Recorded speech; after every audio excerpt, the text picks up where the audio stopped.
Guys, dito na nagsisimula yung journey namin. Akala kasi namin, shortcut. So, hanggang third kami. Ito na yan guys, ikakwento ko. Yan, dito. Akala namin simentado. Ayan, simentado nga siya. Pero sa umpisa lang, simentado siya. So, bandang nasa kalagitnaan na kami ng bundok. Yan. Rapod na yan siya, rapod na. Pagdating din sa medyo gitna, yan. Sobrang delikado yan guys kasi ginabi kami dyan. Bali 5 hours yung namin, takbod namin dyan. 5 hours yung biyahe namin. So, alas 3 kami ng hapon, alas 4, nandyan kami. Pagdating sa medyo, hindi pa kami nasa gitna.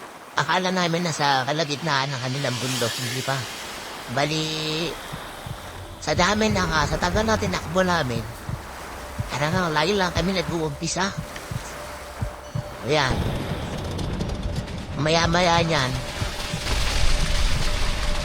didiretso na kami sa putikan. Ito na, malapit na. Yung putik na pula, na pag hindi ka 4x4 yung sasakyan mo, pag walang tutulong sa'yo, hindi ka talaga makakaalis. Hindi ka makakaano. Sobrang putik. Yung putik na pula, saka ang lagkit, so, dumidikit talaga din sa gulong. Tapos, sobrang dulas. So, ayan na guys, papunta na kami dyan. Yan. Maputik pa din dyan. Yan. Yung sasakyan kasi natin guys, hindi yan siya 4x4 eh. Yung sasakyan natin pang semento lang yan, hindi yan siya pang pang putik. Yan. Pero sa awa ng Diyos, yung journey experience na napagdaanan namin, masasabi namin na kahit pa paano good experience pa din. Kasi napagkadampuyan namin yung journey na hindi namin akalain na papadaan kami dyan. Actually, hindi naman talaga yan ang daanan. So si Waze kasi, dyan kami tinuro. Imbes na mapalapit kami, napalayo kami. Tumagal kami ng halos 6 hours na tumatakbo dyan sa bundok na yan. Yan, putik yan. Sobrang putik. Ayan, unang putik pa lang yan, guys. Ang akala namin, okay na. Kasi nakalagtas na kami din sa unang putik eh. Nagsisimula pa lang pala. O yan, semento na. Una, putik, tapos ngayon, semento na. So, okay lang. Medyo maganda ang daanan. Kaya lang guys, putol-putol siya. 5 to 6 hours ang takbo namin. Yan, paikot-ikot lang kami dyan sa bundok ng Bukidnon. Bukidnon ata yan eh. Ito na. Dito na tayo sa putikan. Yan, dito na yan. Namimili na ako dyan, kung saan ako dadaan. Sa kanan daw, sa kaliwa. So, tinignan ko yung kanan, sobrang putik siya. Pag ganyan na dumaan ka dyan, talagang lulubog at lulubog ka dyan. Kasi mabigat pang motor lang pwede dumaan dyan. So, tinignan ko yan. Ayan. Bumaba ako dyan, tinignan ko kung kaya. So, wala naman kaming choice eh. Hindi dumaan dyan. So, yan. Pinatras ko. Ayan. Pinadiretso ko na yan. Pero, guys, hindi talaga siya makakabante kasi hindi naman siya 4x4. Chinek ko muna yung daanan. Kung talagang pakayanin ni Pogi. Ayan. Sinabi ko yan kakaliwa para makakadaan kaliwa. Kada nang ginawa ako dyan. Pero guys, Hindi talaga niya kakayanin. Hirap na hirap si Pogi dyan. Ayan, yung gulong. Ayan. Paikot-ikot lang siya, paikot-ikot lang siya.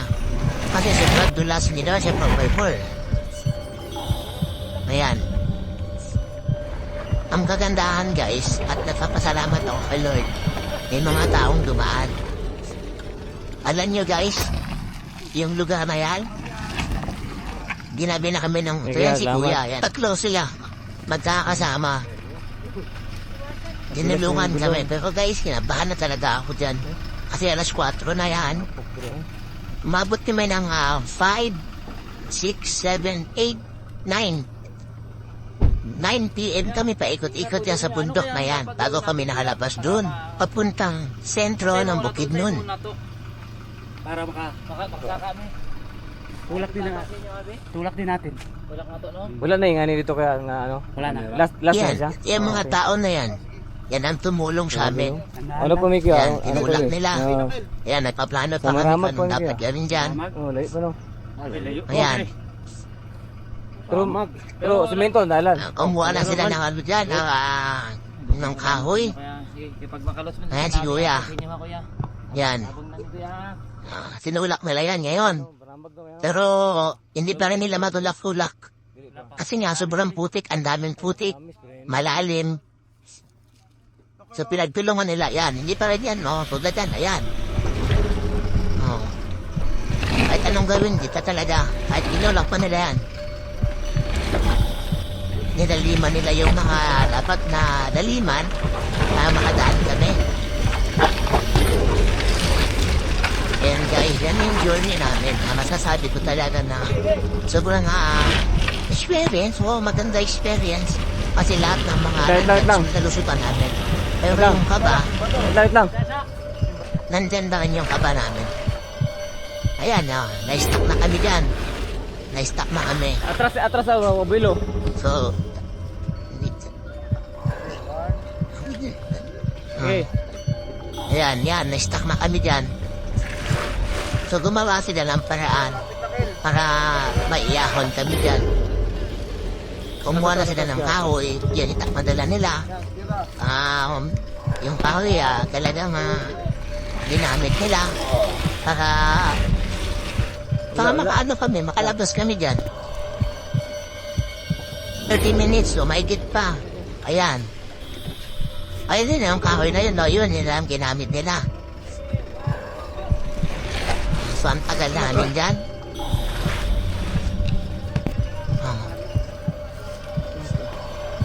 Yan, guys.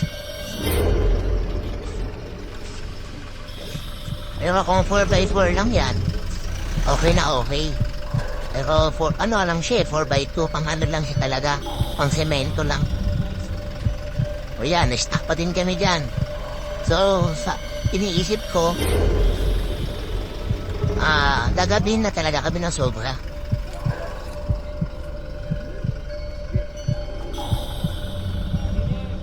Akala ko guys, yan lang yon.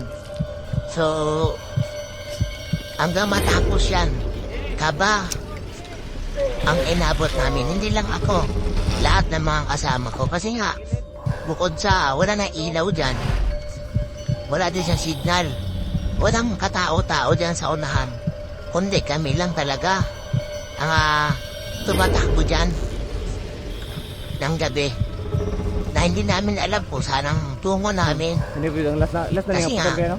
hindi namin kabisado yung lugar. Kaya kahit nga tao, ayan, medyo okay na yan dyan. Gawa na nila ng paraan. And so ako gusto ko talaga din maalis. Kasi nga, ayaw ko nang gabihin. Alam ko nang gagabihin kami, pero ayaw ko mangyari na gabi na nagaganyan kami. Hirap, sobrang hirap guys nga ba na ako. Pero tuloy lang, laban lang kami dyan. Hindi namin alam kung ano mangyari sa amin dyan. O, ayan. Ayan, kahoy, ginamit na ng kahoy. Yan, sila na rin ang gumawa ng paraan. O, ilagyan nila, iba nila. Ayan. Hulog ng langit sa amin yung mga tao na yan. Kaya, sobrang pasalamat talaga ako sa kanila. Dahil hindi dahil sa kanila, may stock kami dyan. Sila lang tutulong sa amin eh. Akalain niyo ba eh, hindi naman namin sila kasama. Oo. Pero, since na kabutihan naman yung ang dala namin, pupunta kami ng Jensan, sa kabutihan din. So, ang balik sa amin, ginawan din kami ng kabutihan. Ayan. Tinulak mo nila yan. Sa madalit sabi, nakaahon na kami dyan. Yan na, oh. Pero, dahan-dahan pa rin talaga. Oh, ayan na guys. Tinulak na yan. Oh. Ayan. Tuloy-tuloy na yan. Gata mo yung gulong, oh. Ang gulong, oh. Dahan-dahan lang. Ayan. Salamat sa Panginoon at naiangat namin yan. So mga nagpapasalamat tapos yan, oh, malaki. Paglakaw kaya. Kasi kung di dahil sa kanila, Ay, paglakaw kaya. hindi namin maiahon yung sasakyan na yan. Nai-stack talaga kami na matagal. Ayan. Nagtawag na ako, nagpasalamat na ako. So, magbigay tayo dyan, pa din na natin sasabihin. Bilang pasasalamat sa kanila. Sa kabutihan na ginawa nila. Na nagpa-picture muna kami sa kanila. Pasalamat na kunwari masaya. Pero takot kami, sa totoo lang. Guys, ito yung mga tumulong sa amin. Napakalaking tulong. Kasi nabalahaw na kami doon. Nakita nyo naman, sobrang lalim. Pero since na dumating sila, ito talaga yung tumulong sa amin. So kuya, maraming salamat kuya ha. Maraming salamat. Okay. Thank you guys, thank you.